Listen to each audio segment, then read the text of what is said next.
Today, it's all about meals and traveling and being a guest with the shoresh Alef Resh Chet.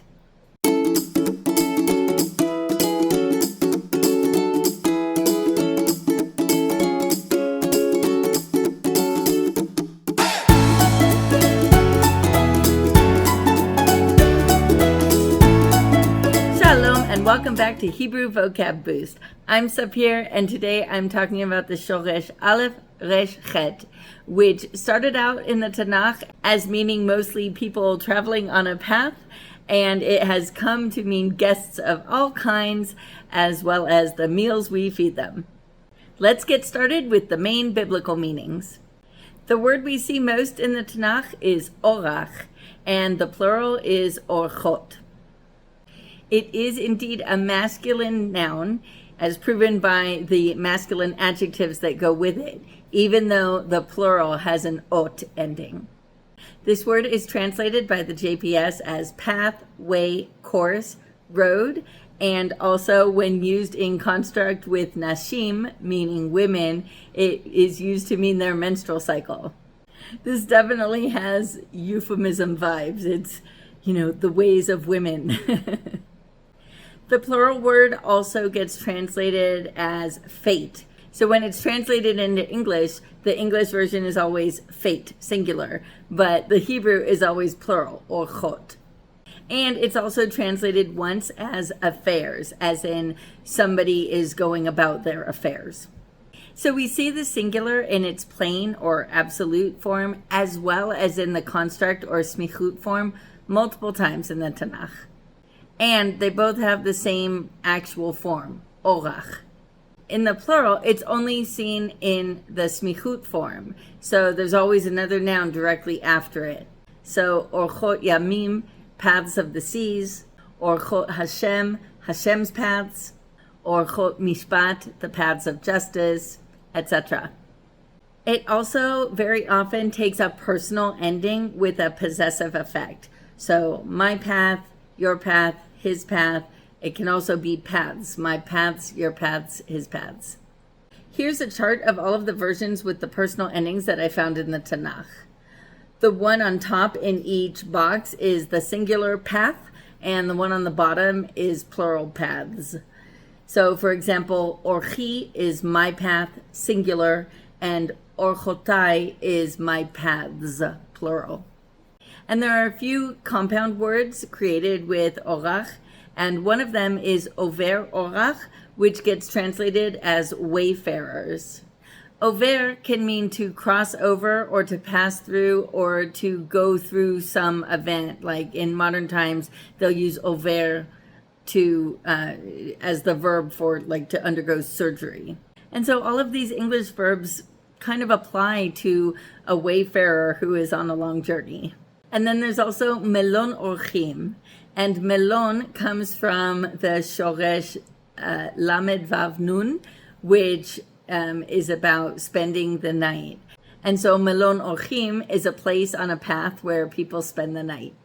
The JPS translates it as encampment for wayfarers. And we can see the modern word malon or beit malon with a very similar meaning. It means hotel, and it's a place, obviously, where travelers spend the night. So a group of people that is on a path or a way or a road would be a caravan. And we have to use a couple of lines of reasoning to get back to the actual absolute singular form, because it doesn't show up anywhere in the Tanakh. And we see it in the singular only once in the smichut form, and it's in a caravan of Ishmaelites. So this is from Genesis 37:25. It's a long verse, so I'm only going to read the relevant part. Vayir'u vehine orchat Yishmaelim ba'a migil'ad, meaning they saw a caravan of Ishmaelites coming from Gilead. The caravan is the subject of the verb coming, and that verb is in the feminine form, ba'a, rather than ba. So from this, we can tell that the word for caravan is feminine. A smichut with a taf at the end, sounding like at, almost always comes from an absolute or an original word that has a hey at the end, sounding like a, and is also a feminine word. So Although we never see the absolute form of the word for caravan in the Tanakh, we can gather from all of this information that it is orcha. We do have both absolute and construct forms in the plural for caravan. And so we don't need to really back form or guess what an original word is there. So the plural absolute is orachot, and the construct plural is orchot. And arucha and aruchat, its michut form, are found 4 times in the Tanakh, and only once does it mean meal, but in the other instances it does mean some kind of food. It is generally translated as an allotment or an allowance of food. So the way I imagine it is that the root started out as a path and then expanded to mean people who are on a path, people who are traveling. And then it expanded even further to something that all travelers need, which is a hot meal. Interestingly, the word that was the most common in the Tanakh seems to be the least common in modern Hebrew, and that's orach. It's the only word of this shoresh listed in pealim.com that I've never actually heard out in the wild. They list it as meaning way or path, the same way it was used in the Tanakh, but they give a note saying that this usage is archaic. They say that it more commonly means style or manner, and they give this smichut form as an example. Orach Hayim is a lifestyle, so kind of like the ways of a certain group of people or a certain person. I've never heard this compound used in the wild either, but it also does show up in the Academia's website. The Academia also mentions orach nashim as a modern usage to describe a woman's period. I think that's a concept that we will never cease to find euphemisms for. Over orach is also listed in the Academia's website as a modern word for wayfarer or traveler. Although I've never heard this one in the wild either, and it's there are so many different modern words for travelers. This is not one that I've heard. And orcha is apparently also, according to the Academia, still in use as a caravan, but they say mainly of camels. So if you and your buddies are all caravanning over to the concert, you're probably not going to use orcha for that. This is a group of people traveling on camels or most likely some other animal. All right, and this is probably the very first word of this shoresh that most Hebrew students learn. Arucha, meaning a meal. Either a bunch of people, guests, family, whatever, or it can just be a solo person eating a specific meal at a time of the day, at a specific time of the day. And the names of the regular meals are super easy to remember because they're just the smichut form of arucha, which is aruchat, and then plus whatever the time of day is. So breakfast is aruchat boker, or the morning meal. Lunch is aruchat sohoraim, or the midday meal. And dinner is aruchat erev, or the evening meal. There's also aruchat mincha, and this is like, they're saying it's a meal, but it's more like an afternoon snack between lunch and dinner. And I think it's named after a prayer that is said in the afternoon with the exact same name. And then aruchat kach valech means a meal that is either like a meal to go or a delivered meal. It literally means take and go meal. Now, the one main meaning that is not found anywhere in the Tanakh is that of guest, somebody who is invited to somebody else's home or to another place for the purpose of hospitality. This is somewhat related to the other meanings of people who are traveling, but it really, you do not have to travel far to be an oreach in modern times. We need to remember that the patach under this chet is called a furtive patach. We don't need to remember the name. We need to remember how to pronounce it. This is the only vowel that is pronounced before the consonant that it is under. And it only happens when the chet is at the end of the word and the letter before it does not have an sounding vowel under it. So for example, when we had the word orach, the resh has a patach under it. So there is not a furtive patach because the resh itself has that patach and it sounds like ach at the end. But if the letter before the chet at the end has any other vowel, then that chet is going to need the furtive patach. So if we think about like the word ruach, which means wind or spirit, ruach has the furtive patach. If we think of the word that means power, we have koach, and that has a vav, and that has the furtive patach. And then if there's a chirik, we have a word like shatiach, which means rug or carpet, and that one also has a furtive patach. And then here we have oreach with an e vowel, and that one also has the furtive patach. This is hard for beginners, but it looks like it should be orecha, but it is not. It is oreach.